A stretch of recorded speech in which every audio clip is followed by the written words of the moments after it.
అదే కూటమి ప్రభుత్వానికి, కూటమి పార్టీకి వాళ్ళకు చెందినటువంటి వాళ్ళ భాగస్వామైనటువంటి వాళ్ళే వెళ్ళి ఈయన ఈ ఎమ్మెల్యే చేస్తున్నటువంటి అక్రమ మైనింగ్ని ఏ విధంగా అడ్డుకున్నారో మనమంతా చూసాము. రోజుకి ఎంత వస్తుంది ఏంటి అన్ని విషయాలు ఉన్నాయి. సమయం వచ్చినప్పుడు అన్నీ బయట పెడతా.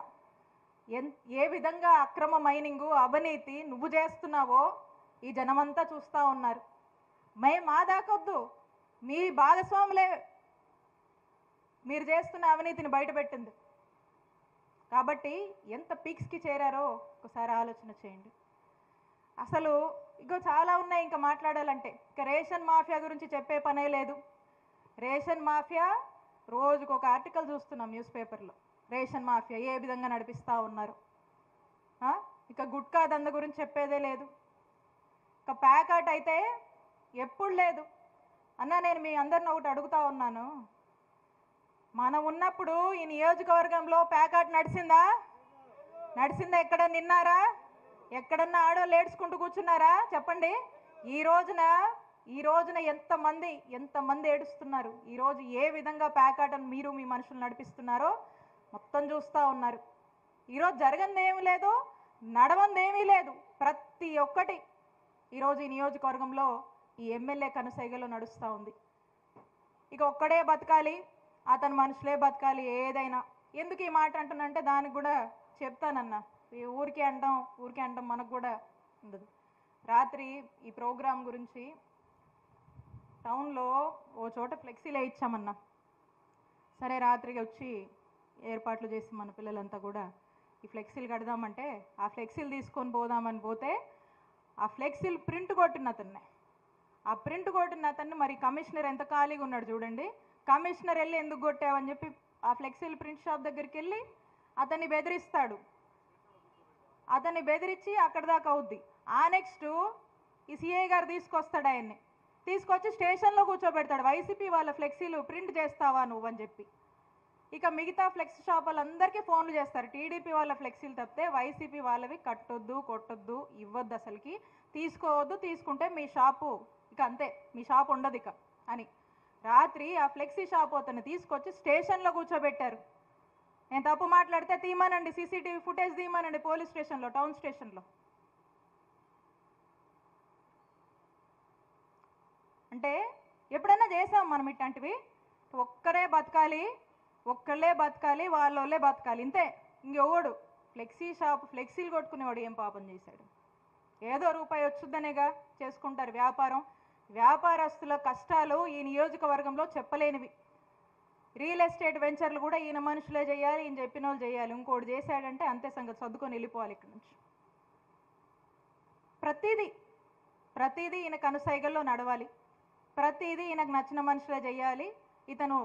ఇతనికంటూ పెట్టుకున్నాడు. ఇక వాళ్ళతో అతను ఒక్కడు బతకడానికి, ఆయన కుటుంబం బతకడానికే అది ఇతను అందిస్తున్నటువంటి పరిపాలన. ఇక ఏమన్నా ఎవరన్నా పోయి పని అడిగాడంటే, నీ పోడు ఎవడన్నా వెళ్ళి ఓ పని అడిగారు అనుకోండి, ఏం చెప్తాడు? అబ్బే వాళ్ళ మీద కేసులు ఏమైనా ఉంటే చెప్పమ్మా, అవి అయితే ఎంబటే పంపించి స్టేషన్లో కూర్చోబెట్టి కట్టేద్దాము, మిగతా ఏం అడిగినా కూడా చెవులు వినబడవు అంట. వీళ్ళు చెప్తున్నారు నాకు. పోవట్లేదంటే ఎవరు కూడా, ఏదో కొంతమంది ఆయన కళ్ళల్లో పడ్డానికి ఏదో మాట్లాడుతూ పదవో రూపాయి వచ్చే పని ఏదైనా చూపిస్తారని చెప్తే ఇది తప్పితే వింటా ఉన్నాం. మరి చూద్దాం. ఇవన్నీ మేము అనుకుంటున్నాయి కాదు ఎమ్మెల్యే గారు, ఇవన్నీ జనంలోంచి మేము వింటున్నాయి. మీరు చేస్తున్న పనులు కళ్ళకు కొట్టొచ్చినట్టుగా వ్యాపారస్తులని, రియల్ ఎస్టేట్ వాళ్ళని, ప్రతి ఒక్కరిని మీరు ఏ విధంగా వేధిస్తున్నారో అన్నీ ఖచ్చితంగా ఇవన్నీ టైం వచ్చినప్పుడు ఇవన్నీ మీకే, మీరేం చేశారని మీరు చక్కగా రియలైజ్ చేసుకునే రోజు ప్రశాంతంగా మీకు తెస్తాయి. మేమేదో మిమ్మల్ని అనాలనో అదేం కాదు, కానీ జనమేం మాట్లాడుకుంటున్నారు కాబట్టి జనం సమస్యలు మీరు పట్టించుకుంటే కదా. ఎందుకంటే దీని మీద బిజీగా ఉన్నారు, వీటి మీదే బిజీగా ఉన్నారు. ఇల్లంట సుపరిపాలన అంటది. నేను చెప్తా ఉన్నా, ఈ కూటమి ప్రభుత్వం వచ్చాక చూస్తూ ఉన్నాము.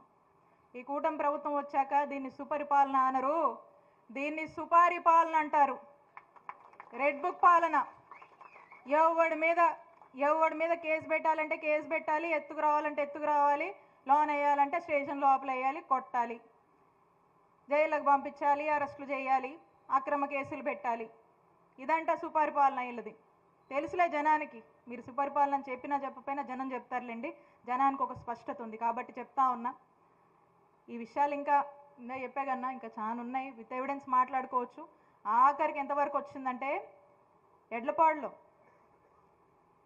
మన వంకాయలపాడులో మన గురుకుల పాఠశాల నుంచి 35 మంది పిల్లలు గోడలు దూకి వెళ్ళిపోయారు. ఆ టార్చర్ భరించలేక, ఫుడ్ సరిగా లేక, ఫెసిలిటీస్ సరిగా లేక ఎన్ని పేపర్లలో ఆర్టికల్స్ వచ్చాయో.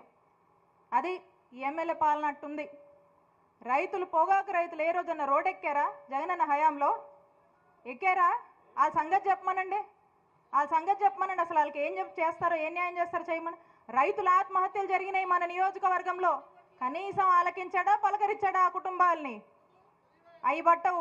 ఎందుకంటే అవన్నీ మంచి పనులు, అవి జనానికి మంచి చేయకూడదు. దురాలోచనలు, అక్రమ ఆలోచనలు, అక్రమ పనులు, అవినీతి, పొద్దున్న లేస్తే ఎక్కడ డబ్బులు వస్తాయి ఏంటనే దాని మీద తప్పితే ఎవడి మీద కేసు పెట్టాలి, ఎక్కడ డబ్బులు వస్తాయి, ఈ రెండే, ఇంకోటి లేదు.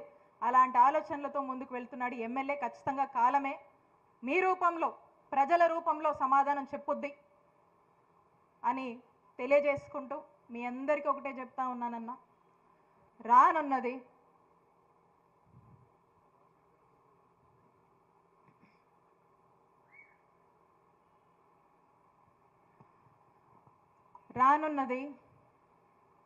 రానున్నది జగనన్న ప్రభుత్వం. ఒక్క మాట నేను స్పష్టం చేయాలనుకుంటున్నాను. కొంత అనుకున్నారు, జగనన్న మాటల్లో స్పష్టంగా చెప్తా ఉన్నారు. జగనన్న మాటల్లో స్పష్టంగా చెప్తా ఉన్నారు, రేపు నేను అధికారంలోకి వస్తే, రేపు జగనన్న అధికారంలోకి వస్తే, రేపు వైఎస్ఆర్ కాంగ్రెస్ పార్టీలోకి వస్తే,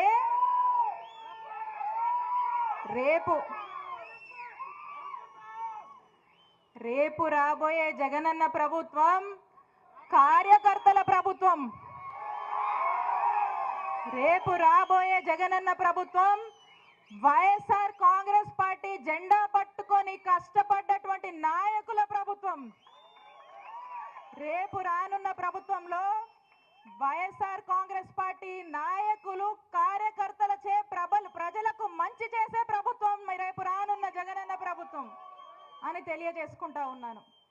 కాబట్టి మన ప్రభుత్వం కోసం, మన జగనన్న పాలన కోసం ఇక్కడ ఉన్నటువంటి ప్రజలు, వైఎస్ఆర్ కాంగ్రెస్ పార్టీ ప్రజలు, ఎంతో మంది మహిళలు ఎదురు చూస్తున్నారు. సమయం వచ్చినప్పుడు ఈ కూటమి ప్రభుత్వానికి బుద్ధి చెప్పడానికి ప్రజలు సిద్ధంగా ఉన్నారు.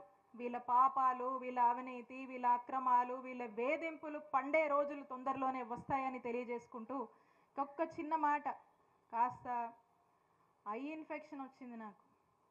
ఈ ఐ ఇన్ఫెక్షన్ వచ్చేసరికి దాంతోపాటు వైరల్ ఫీవర్ వచ్చింది. మరి ఐస్కి ఇన్ఫెక్షన్ వచ్చేసరికి కాస్త ఇది ఒకరి నుంచి ఒకరికి వస్తుంది. ఇట్లా పిల్లలు కూడా అట్లా వచ్చింది. దానివల్ల నేను కొంత ఈ బయటికి కాస్త డస్ట్ ఉండొద్దని నేను ఇంట్లోనే ఉన్నా. దానికి కూడా రకరకాల ప్రచారాలు పెట్టారండి వీళ్ళు. దానికి కూడా ఐ ఇన్ఫెక్షన్ వచ్చినా, జ్వరం వచ్చినా కూడా ప్రచారాలే. అట్లా ఉన్నారు. అంటే ఎందుకో మరి అంత భయం వాళ్ళకి, నేనంటే నాకు అర్థం కాదు. నేనన్నా భయం, ఈడ వైఎస్ఆర్ కాంగ్రెస్ పార్టీ సభ పెట్టుకుంటే భయం, ర్యాలీ పెట్టుకుంటే భయం, ఎంఆర్ఓ ఆఫీస్లో రిప్రజెంటేషన్ ఇస్తే భయం, రజనమ్మ బయటకు వచ్చినా భయం, కారులో ఈ నియోజకవర్గంలో తిరిగినా భయమే. అంత భయం ఎందుకో నాకు అర్థం కాదు. కానీ నేను చెప్తా ఉన్నా, ఇక్కడ ఉన్నటువంటి మా వాళ్ళంతా, వాళ్ళ ప్రేమే నా బలం, వాళ్ళ ఆశీస్సులే నా ధైర్యం. తిరుగుతాను ఖచ్చితంగా. మీరెన్ని కేసులు పెట్టినా, ఏం చేసినా తిరుగుతాను ఖచ్చితంగా. నా నిజాయితీయే నా బలం అని చెప్తా ఉన్నాను ఈ ఎమ్మెల్యేకి. నువ్వు వాగినంత మాత్రాన ఈ జనానికి తెలియదు అనుకోకు. నీ నోరు అట్ట పనిచేస్తుంది, ఏం చేస్తాము పాపం. నీ నోరు అట్ట తిరుగుతుంది, ఏం చేస్తాము. ఇంకెందుకు మాట్లాడాలి నీ గురించి, అది నీకు నీ విఘ్నతకు వదిలేయాలి. కానీ నా నిజాయితీయే బలం. నువ్వు మాట్లాడుతావు కదా అవినీతి అని, నీది నిలువునా అవినీతి నీకు తెలుసు. నువ్వు చేసావు, నువ్వు చేస్తున్నావు. నేను కాదు, రజనమ్మ నిజాయితీయే రజనమ్మ బలం. అదే ఈ నియోజకవర్గంలో నిలబెడుతుంది అని మరొకసారి తెలియజేసుకుంటా ఉన్నాను. ఎన్ని కేసులు పెడతావయ్యా? మా కార్యకర్తల మీద పెట్టావు, మా నాయకుల మీద పెట్టావు, నా మరిది మీద పెట్టావు. జర్మనీలో ఉంటాడు నా మరిది, ఆయన మీద పెట్టాడు. ఇంకో మరిది గోపి మీద పెట్టి 4 రోజులు జైల్లో వేసావు. నన్ను ఎదుర్కోలేక అందరి మీద పెట్టి చివరికి నా మీద కూడా పెట్టి నన్ను వేధించావు.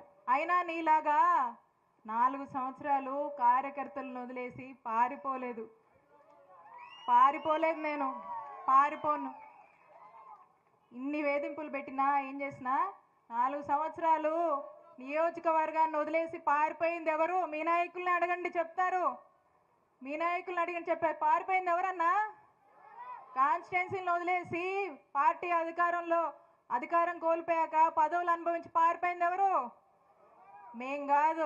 మేం కాదని గుర్తు చేస్తా ఉన్నా. మేము నిలబడతాం. మా నాయకుడు కష్టం వస్తే నిలబడతాం. మా నాయకుడిని నిలబెడతాం. అంతేగాని పారిపోం మేము, భయపడం మేము. పెట్టుకో, ఇంకెన్ని పెట్టుకుంటావు పెట్టుకో, ఇక్కడే ఉండి చూస్తాం, తేలుస్తాం. మేము కూడా నిలబడతాం.